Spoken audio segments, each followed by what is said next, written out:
Guy in chapter number 1. Let us continue our series of preaching about the house of God, the home and the house of God. The home and the house of God. Haggai chapter 2 or chapter number 1 down to verse number 9 o 10. Yeah, verse number 10. So babasahin ko po, ako na lang po magbabasa.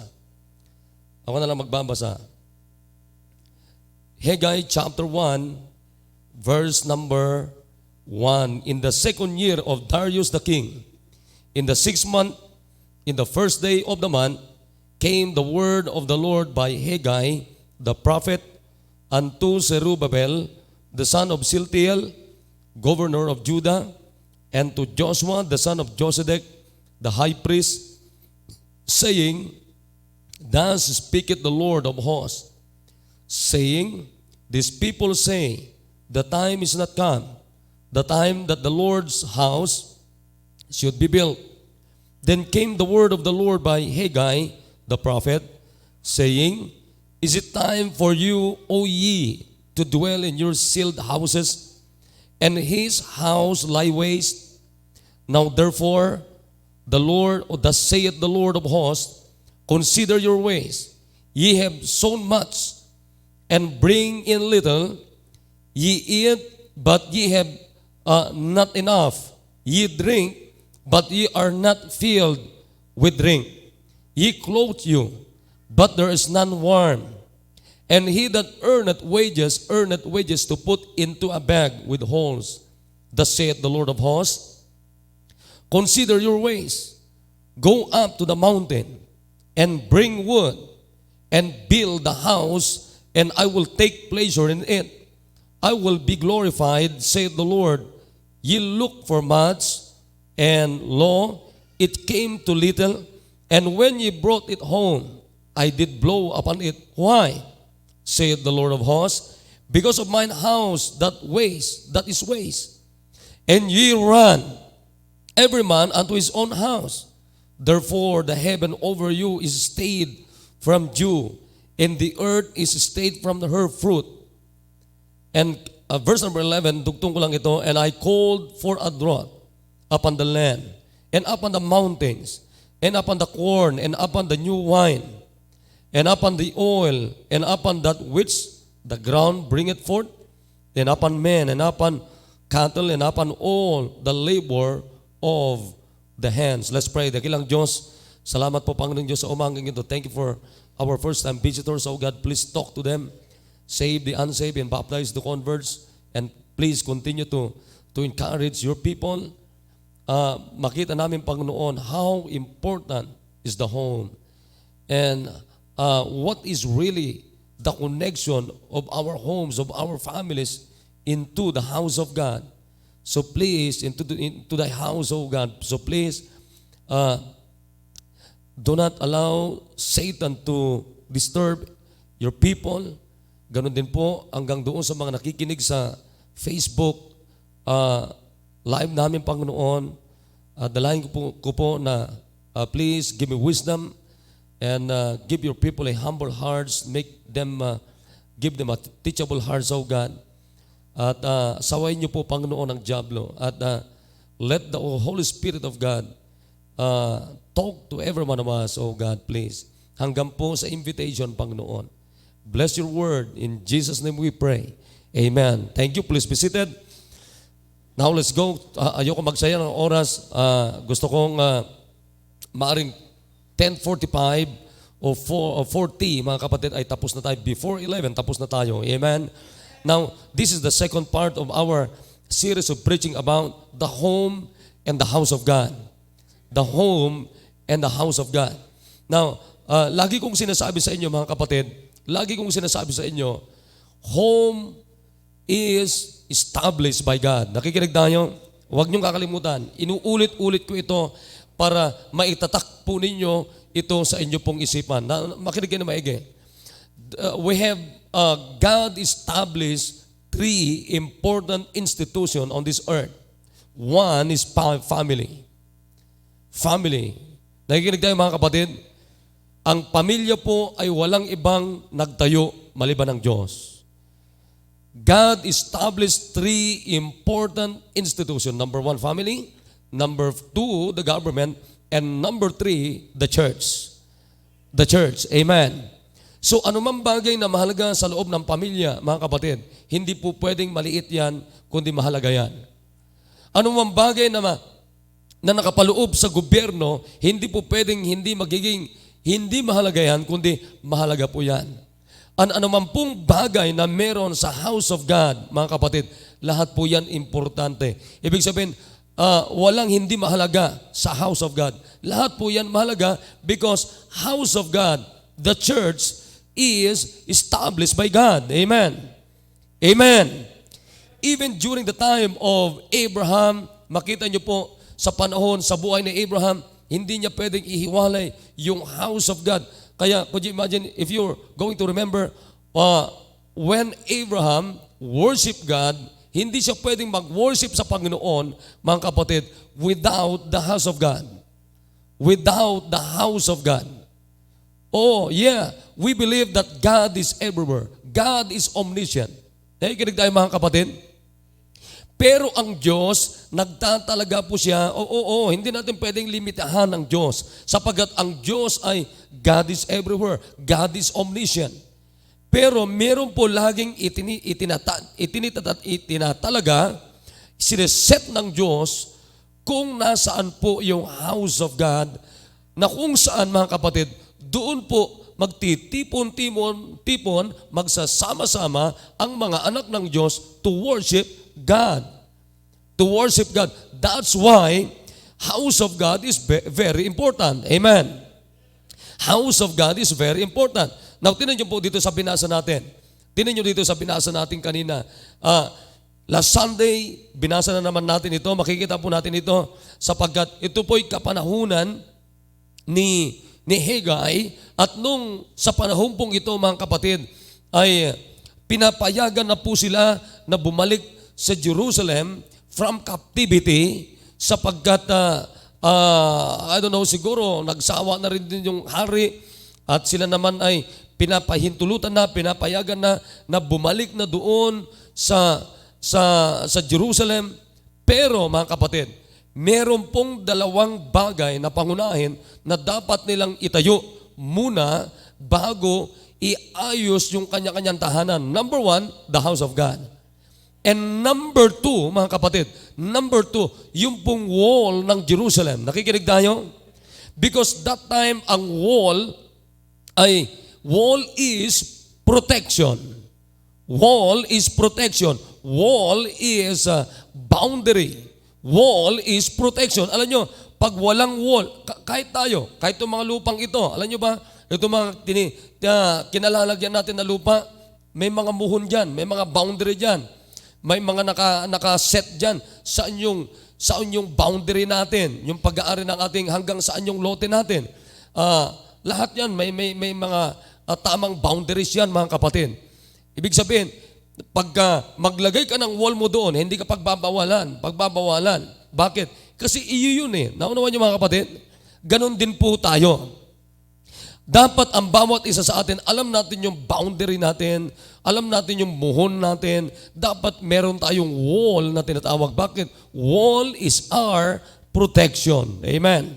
So dalawang bagay na pag bumalik sila, ay itong dalawang ito, yung house of God, kinakailangan maayos sapagkat ang house of God, sabi ko nga sa inyo nung karaan, mga kapatid, home should not be separated in the house of God.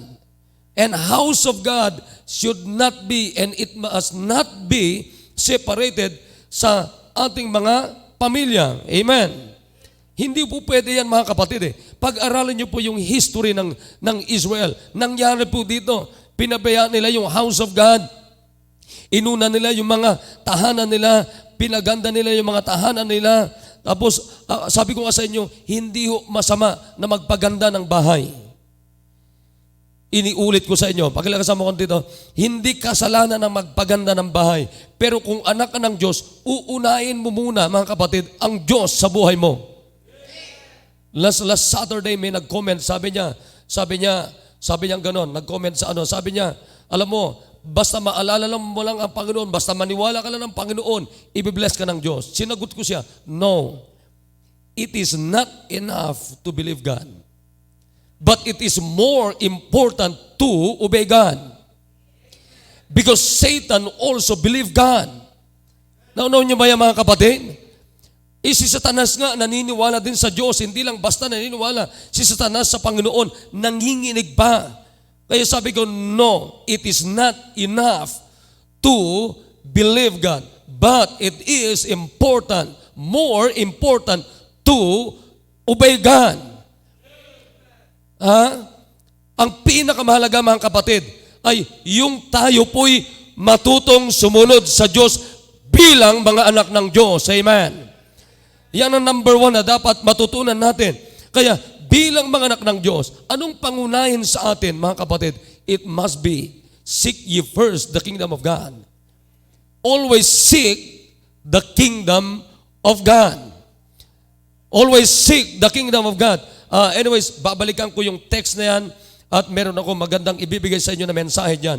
But dito sa ating tatalakayin, marinig na mensahe ng Diyos ngayong umaga, makikita po natin, bakit po ang sabi ni Haggai sa mga anak ng Diyos, huwag niyong unahin at makontento na kayo doon sa magagandang tahanan ninyo, yet yung tahanan ng Diyos, ang sabi ng Biblia, lieth waste. Amen. Pinabayaan ninyo, inuna nyo yung sarili ninyo. Kaya ang sabi ni Haggai sa kanila, consider your ways. Ibig sabihin mga kapatid, dapat ninyong makita yung kalagayan ninyo at dapat yung tignan yung kung sino ang Diyos sa inyong kalagayan. Huwag nating tignan ang ating kalagayan sa Diyos, kundi tignan natin ang Diyos sa ating kalagayan. Sapagkat pagka inuna mong tignan ang sarili mo, hindi mo makikita ang Panginoon, mga kapatid. Pero pag inuna natin ang Diyos, makikita natin, sino ako, mga kapatid? Naunawa yung sinasabi ko? Kinakailangan una muna natin, sino ang Diyos sa buhay ko? Sino ang Diyos sa buhay ko? Kasi pag titignan mo ang sarili mo, mga kapatid, bago ang Diyos, hindi mo makikita ang Diyos. Kaya dapat nating unahin na tignan ang Diyos sa ating sarili.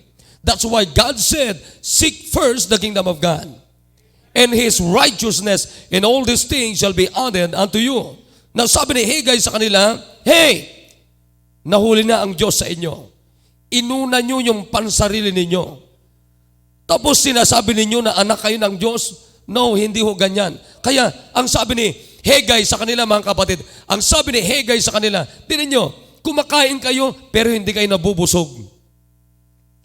Come on, amen. Pag inuna natin ang ating mga sarili sa lip, dapat Diyos ang laging nauuna sa atin mga anak ng Diyos. Ulitin ko po mga kapatid, kung totoong mga anak ng Diyos tayo, always seek first the kingdom of God. Huwag nating uunahin ang ating mga sarili. Always seek God first. Kung totoong anak ka ng Diyos. Bakit? Sabi ng Bible dito mga kapatid, pag inuna natin ang ating mga sarili, ang sabi ng Biblia, nag-iipon ka, pero para kang nag-iipon sa isang bag, sa isang lalagyan na butas. Hindi ka makakaipon mga kapatid. Kumakain ka, sabi ng Biblia, pero hindi ka nabubusog. Umiinom ka, pero nauuhaw ka pa rin. Nagdadamit ka, pero hindi ka nakukontento, nilalamig ka pa rin. So meaning mga kapatid, pag inuna natin yung sarili natin, mapupunta lamang tayo sa pag-aaksaya ng mga bagay-bagay na hindi naman dapat maaksaya sa buhay natin. Alam niyo kung gusto yung walang naaaksaya, walang na-waste sa buhay natin mga kapatid, unahin natin ang Diyos. Now, why is it house of God and our home must not be disconnected? Bakit hindi dapat ma-disconnect yung ating pamilya, yung ating tahanan sa tahanan ng Diyos. Bakit? Sapagkat house of God is the best place where our homes, where our families mold spiritually and blessed by God. Nakikinig tayo mga kapatid? Naulitin ko sa inyo, bakit hindi dapat magkahiwalay ang ating tahanan, ang ating pamilya sa tahanan ng Diyos, mga kapatid? Sapagkat ang tahanan ng Diyos, ito ang pinaka-the best na lugar para sa ating pamilya, para tayo ma-mold spiritually at i-bless ng Diyos. Now, let's go to 3:15. 1 Timothy 3:15. Tingnan po natin. Sabi ng Bible dito, But if I tarry long, that thou mayest, 1 Timothy 3:15, but if I tarry long, that thou mayest know how thou oughtest to behave thyself in the house of God, which is the church of the living God, the pillar and the ground of the truth. Now, napakagandang verse, amen. Ang sabi ko sa inyo kanina, bakit hindi dapat disconnected, hindi dapat putol, kundi dapat laging may relationship ang tahanan natin sa house of God. Sapagkat ang house of God, mga kapatid, ay dito tayo nagkakatipon-timon, nagkakasama-sama upang makinig ng salita ng Diyos at tayo i-mold, tayo po'y palaguin, mga kapatid, spiritually, at dito tayo i-bless ng Diyos. Come on, amen! Shout amen, mga kapatid! O tinan niyo po, anong sabi ni Paul kay Timothy? Timothy, sabi niya, but if I tarry long, kung matatagalan man ako, pero alam mo, sabi ni Paul kay Timothy, his son in the faith, ano sabi niya? That thou mayest know. Alam mo na gagawin mo. How thou oughtest to behave thyself. So sabi niya, para umayos ka at magkaroon ka ng kaayusan sa buhay, sabi niya, alam mo na kung saan ka pupunta. Saan ka magsisimula at matututo how to behave yourself. Ano sabi niya? Into the house of God. Into the house of God. Nakikinig tayo? Katulad yan. Ano itong pinagtitipunan natin? Hindi ito yung church. No. The building is not the church. The church is the people. Group and baptized believers, mga kapatid, mga grupo o kalipunan ng mga taong nagsisi ng kasalanan at nabautismuhan, mga kapatid, tumanggap kay Kristo at nabautismuhan sa local Bible-believing Baptist church. Yun yung church. Ano yung church? Tayo. Tao. Ano ito? House of God. Kung walang house of God, saan tayo magtitipon-tipon? Puno ng pine tree, magkakasya tayo dyan? Puno ng kawayan, magkakasya tayo dyan? Kung wala tayong house of God, wala tayong ipinatayong ganito, mga kapatid, hindi tayo nakapagkasundo sa Panginoon.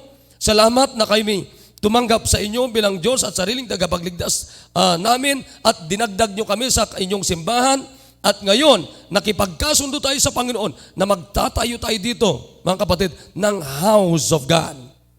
Bakit? Sapagkat itong house of God, mga kapatid, which is the church. Sino yung church? Mga tao. Anong klaseng Diyos meron tayo dito, mga kapatid? Living God.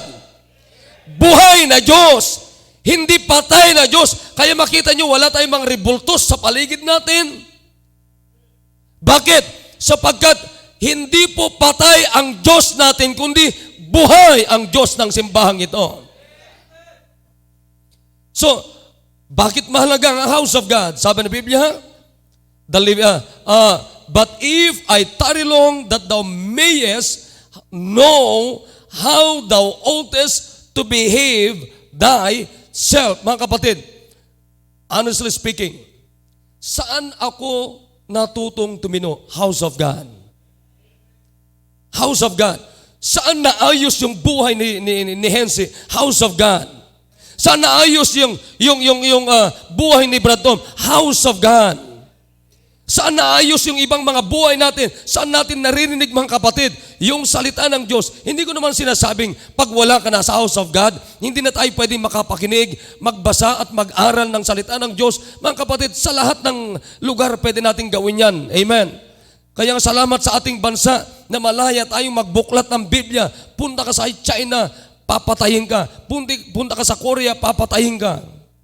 Pero salamat, mga kapatid, sa ating bansa, hindi po bawal magbuklat at magbasa ng Biblia. Kaya lang, bakit hindi tayo nakapagbasa, mga kapatid, ng Biblia? Marami mga nagsasabing mga anak ng Diyos, mga believers, pero tamad magbasa ng Bible. So, tinan mo, dito tayo minumold spiritually. Nakikinig tayo?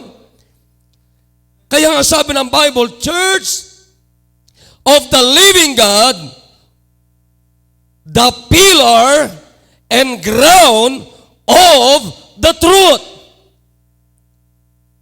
Alam nyo, mga kapatid, sino yung pillar? Sino yung ground? Sino yung pillar at saka ground of the truth? Yung tinutukoy na pillar o ground of the truth ay ang bawat isa sa atin dito na nakakapakinig ng salita ng Diyos. Amen. Kaya nga, paano tayo magiging pillar? Paano tayo magiging ground of the truth, mga kapatid? Makinig tayo ng salita ng Diyos. Kinakailangan tayong i-train. Kinakailangan tayong pumunta sa house of God. Bakit? Sapagkat dito natin naririnig yung katotohanan. Sapagkat sa bawat pamilya natin, mahalaga ang truth sa bawat pamilya natin. O sasabihin ko sa inyo, pag walang truth sa ating pamilya, ano mangyayari sa ating pamilya? Lolokohin ng sanlibutan ito. Tingnan niyo po, anong sabi ng Bible dito? Mold. I like the word mold, yung bilanggit ko sa inyo kanina. House of God is the best place where our families mold and grow spiritually and blessed by God. So, bakit mahalaga na pupunta tayo dito? Kaya ang sabi ng Biblia, huwag ipagpapaliban ang araw ng pagtitipon. Amen! Napakalaga po, tinan natin. Dito po tayo sa Hebrews 10:25. Let's go to Hebrews 10:25. Ano sabi ng Bible dito? Hebrews 10:25. Sabi ng Bible dito, Not forsaking the assembling of ourselves together, as the manner of some is, but exhorting one another, and so much the more as you see the day approaching. Para kanino ito, mga kapatid? Para sa ating mga tumanggap kay Kristo na ang sabi ng Biblia, huwag pong ipagpapaliban ang bawat pagtitipon sa house of God. Bakit? Dito tayo ini-exhort ng katotohanan. Dito tayo minomold. Dito tayo pinapalago ng katotohanan, mga kapatid, sapagkat bawat katotohanan sa buhay natin ay yan po yung protection ng ating pamilya. Truth is our protection. Kaya ang sabi ng Biblia dyan, mga kapatid, Jesus said, I am the way, the truth, and the life. No man cometh unto the Father. The Father, truth is protection. Tignan nyo, ano sabi ng Bible? John 8:32, and ye shall know the truth, and the truth shall make you free. No truth in the home, no freedom in the home. No truth in the home. Kaya maraming mga broken homes. There's a lot of broken homes because most of the homes, mga kapatid, no truth sa bawat tahanan. Oh, again, napakaganda. Anong sabi ng Biblia? I am the way. Jesus said, I am the way, the truth, and the life. No man cometh unto the Father but by me. Jesus said, no Jesus in the home, no salvation in the home. No truth in the home, mga kapatid. Maraming broken homes. Sapagkat walang Biblia, walang katotohanan na maraming mga tahanan. Maraming mag-asawa ngayon mga kapatid, hindi nila na-i-enjoy yung kanilang marriage life sapagkat walang truth na batayan ng kanilang marriage life. Hey! Amen! Alam nyo, sa panahon na ito mga kapatid, konting diferensya lang mga mag-asawa, nagtatapos sa paghamon mga kapatid na maghiwalay. Alam nyo kung bakit? Sapagkat walang truth sa loob ng marriage life nila. Ako'y naniniwala na kahit anong problema na mag-asawa, pero pag may salita ng Diyos na mag-aayos yung problema na mag-asawa, kapatid, kayang ayusin yung problema na mag-asawa? O bakit marami mga magulang ngayon, mga kapatid, na hindi na-i-enjoy yung mga anak natin? Sapagkat karamihan ng mga young people ngayon, wala sila sa katotohanan. Sabi ko nga kanina, kayo mga taga-village kayo, mas addict kayo sa computer.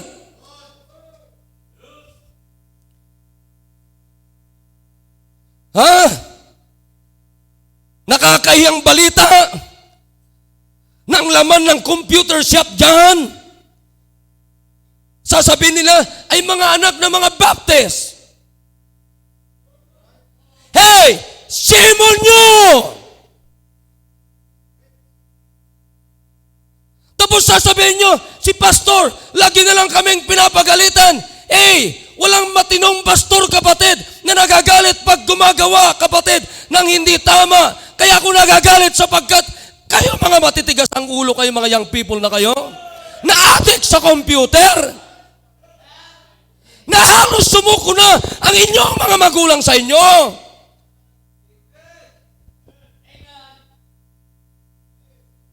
You are stupid. You are so foolish.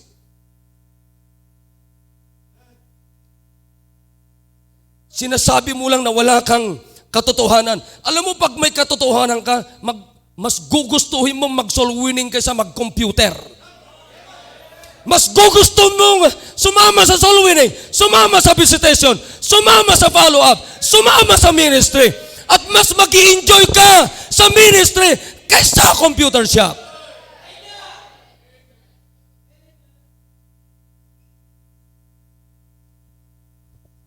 Kaya hindi ako babalik sa simbahan na yan kasi lagi akong pinapatamaan. So what? Ayaw mong bumalik dito kasi ayaw mong mawasak ang wickedness mo, ang stupidity mo. Sige, magpalamon ka sa pagiging stupid mo. Sige, at magpalason ka sa pagiging foolishness mo. Tignan natin kung saan ka pupunta. Another thing. Makinig kayo. Kayo mga may mga Facebook, kayo mga may mga account sa Facebook, Messenger, pag maglagay naman kayo ng picture ninyo sa inyong mga Facebook account or Messenger, ayusin nyo naman. May nakita ko nung isang araw, ang lakas pa na loob, nakahubad pa. Sabi ko, hoy, ikaw, hindi ka na nahihiya sa sarili mo, anak ka ba ng Diyos, nakahubad ka pa.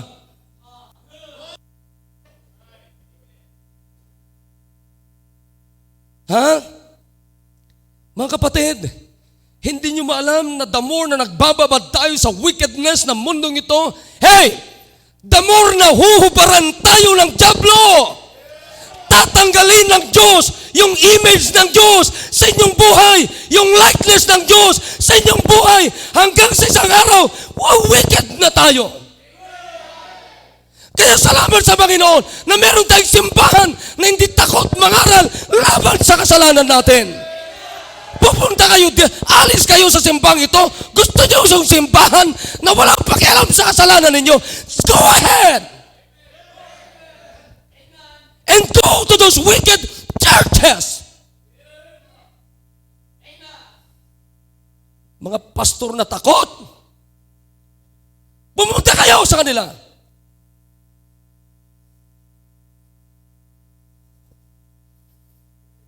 Mga duwag na pastor, gusto niyo magpastor sa pamilya ninyo, gusto niyo magpastor sa buhay niyo, those cowards preachers. Hey, I want to tell you, those cowards preachers, if they don't preach against your sin, they want, alam niyo kung anong gusto nila? Yung pera mo lang. Sino man ang magpastor na hindi makapag-preach laban sa kasalanan ninyo, laban sa kasalanan natin mga kapatid, gusto lang nila yung pera ninyo. Pero dito mga kapatid, di baling wala akong regalo. Basta na-preach ko yung gusto ng Diyos na dapat kong i-preach. Oh, alam ko may magbibigay sa akin ng regalo. Pero, pastor, pinatama mo ako. Hindi ko na ibibigay sa ito. Di yun na yan. So what? Sa iyo yan. Di baling magtiis ako na wala akong yung regalo mo. No? Basta at least, hindi ako ang guilty sa harapan ng Diyos. You know, gaano walang katumbas mga kapatid, yung katotohanan na dapat mamalagi sa bawat tahanan natin. Sabi ko sa inyo kanina, truth is our protection. Kaya ang sabi ng Diyos, and ye shall know the truth, and the truth shall make you free. For 2 Corinthians 13:8, for we can do nothing against the truth, but for the truth. Sabi ni John the Beloved, 3 John 1:3, for I rejoice greatly when the brethren came and testified of the truth that is in thee, even as thou walkest in the truth. Alam mo kung saan masaya ang Panginoon? Pagka ang bawat isa sa atin, lumalakad tayo sa katotohanan. Sabi ulit dito, I have no greater joy than to hear than that my children walk in truth. Nakikinig tayo mga kapatid? I have no greater joy. Wala na akong ibang kagalakan. Sabi ng Bible, than to hear that my children walk in truth. Isipin niyo ito mga kapatid ha. Gaano kaya kasaya ang isang pamilya mula kay tatay, nanay, hanggang sa mga anak natin, nag-i-enjoy kayo sa katotohanan. Come on, say amen. Hey, anong saya kaya sa isang pamilya na mula kay tatay, nanay, hanggang sa mga anak natin, wala na kayo ibang kagalakan, kasiyahan, kundi Word of God.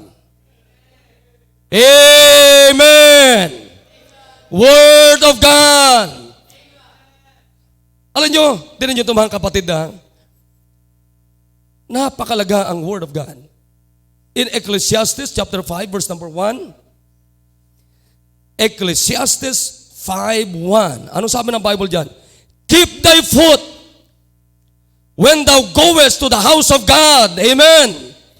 And be more ready to hear than to give the sacrifice of fools, for they consider not that they do evil. Anong sabi ni King Solomon? Anong sabi niya? Keep thy foot when thou goest to the house of God, and be more ready to hear the word of truth in the house of God. Kaya dito mga kapatid, pag pumunta ng simbahan, pinaghahandaan. Yun ang ma-preserve dapat. Yung linggo, hindi yan ipinagpapalit ng ibang appointment maliban sa house of God. Ilipat niyo, kaya nga, nagagalit ako pag may mga anak ng Diyos, nagte-travel kayo linggo. Na hindi nyo ginugol muna yung panahon ninyo sa house of God upang kayo'y makapakinig, tayo makapakinig ng truth. Again, truth is our protection.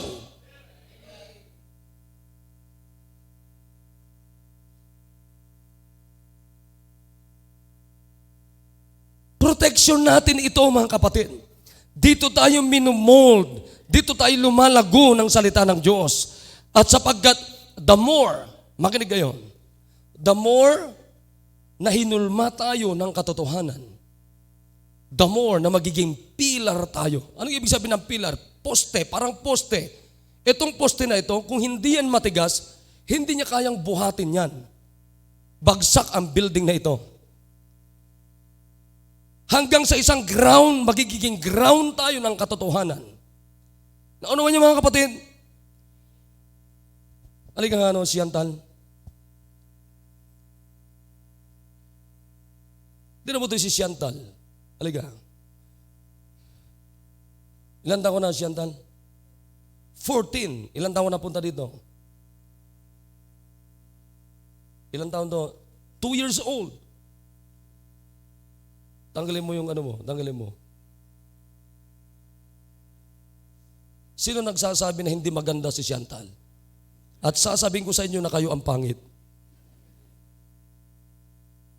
Alam mo, pag wala dito sa simbahan si Chantal, paglalaruan ng jablo ito sa labas.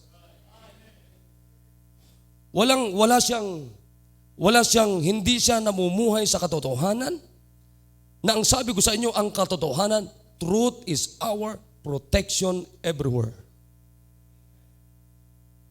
Nakuha nyo? Ito pa. Makinig, kayo mga kabataan. Marami din ako nababalitaan. Hindi naman maling balita ito. Totoo ito. Na may mga taga rito, na may mga sarili kayong TikTok.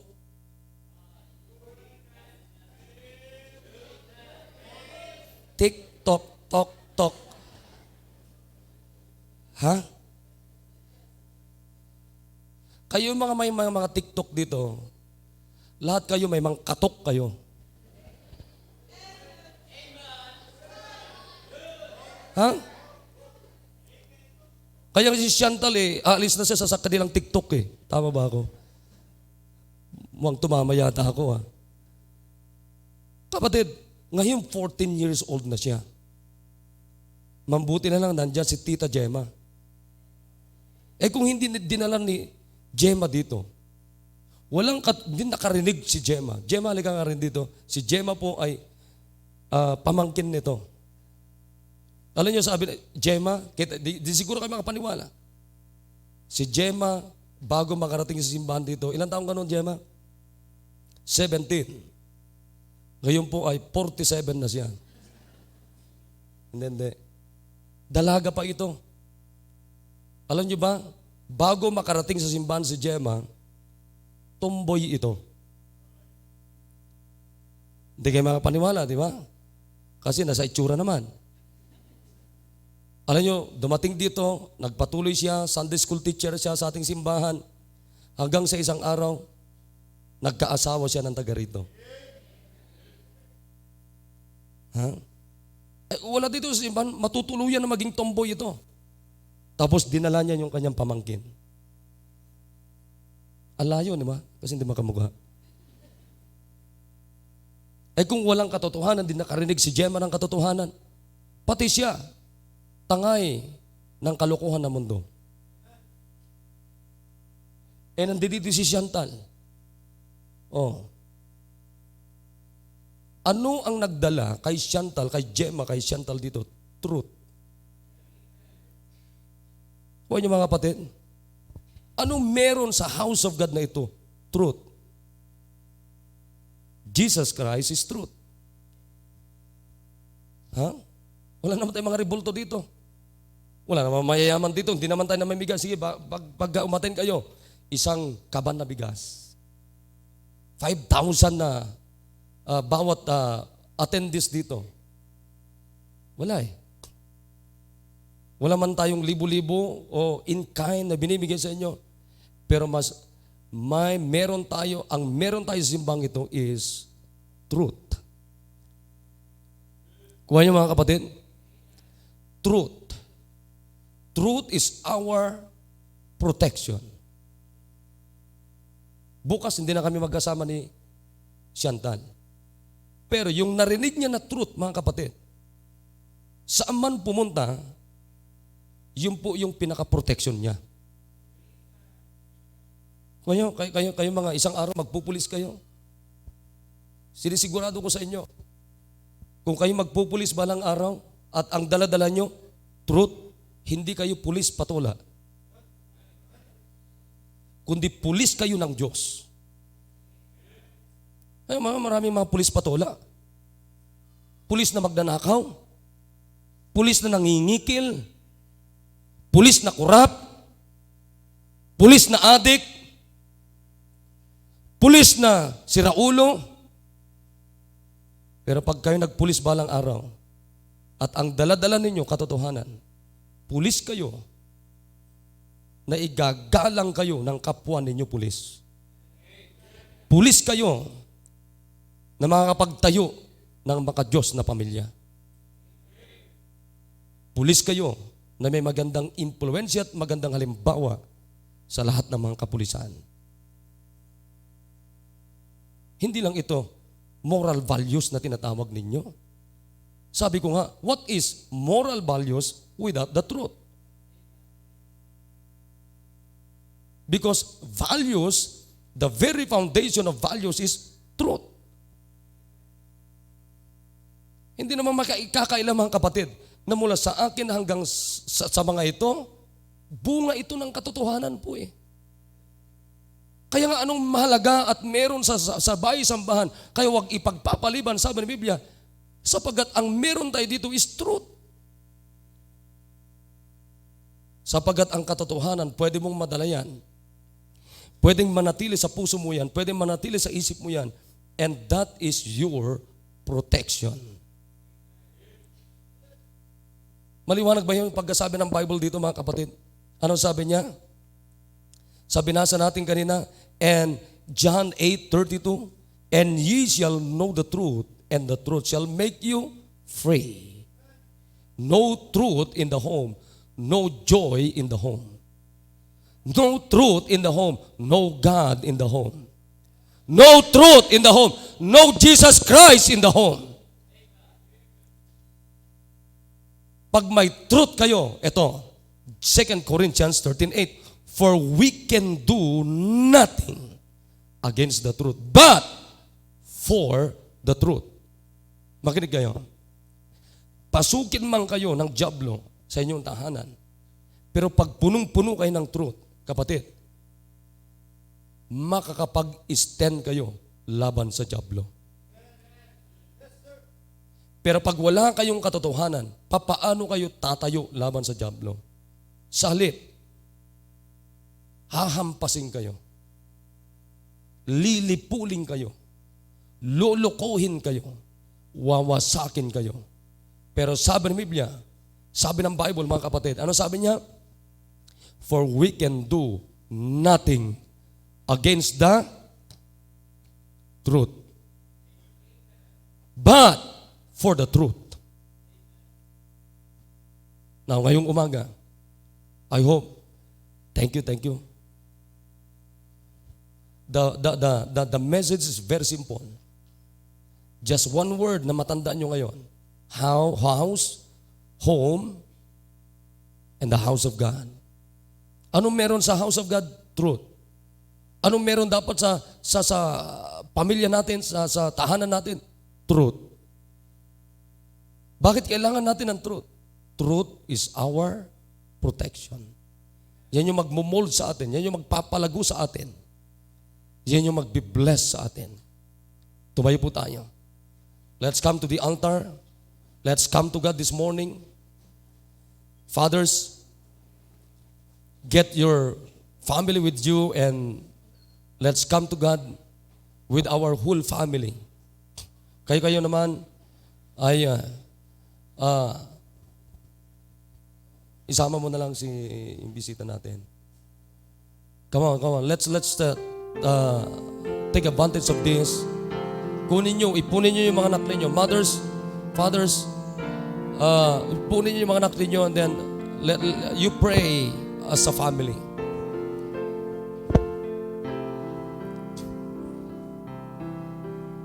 This church is a family church.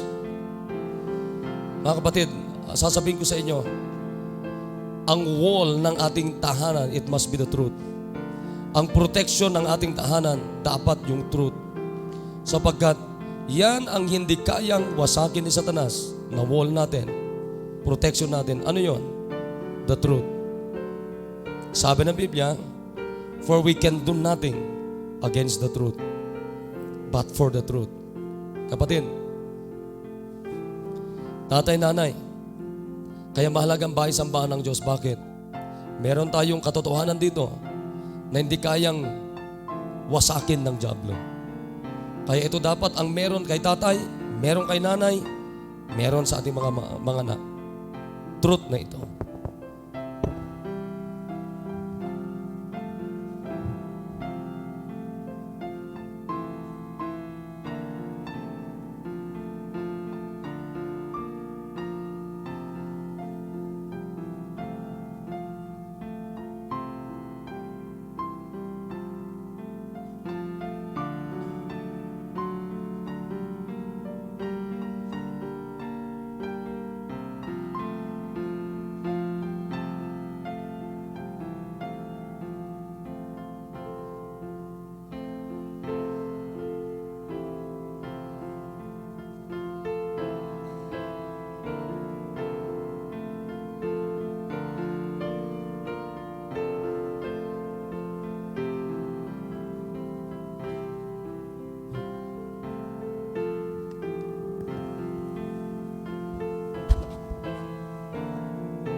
Dakilang Diyos na mapagpalat mga makapangyarihan po sa lahat. O Diyos, salamat po sa inyo pong mga salita na amin po narinig.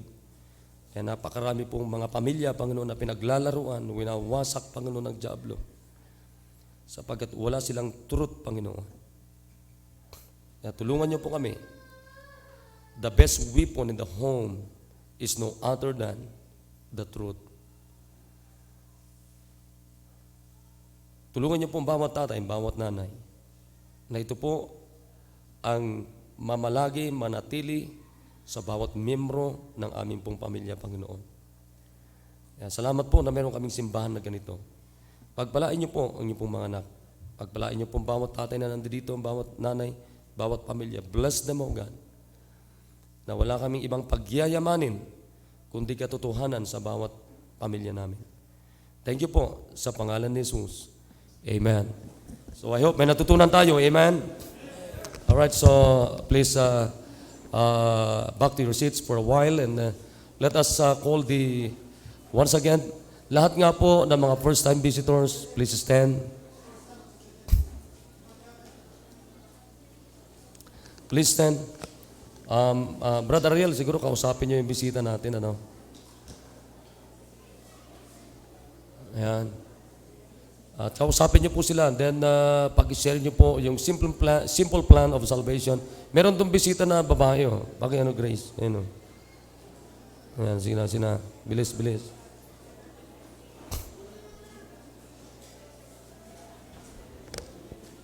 Alright, so I hope may nakuha tayo. Amen, mga kapatid?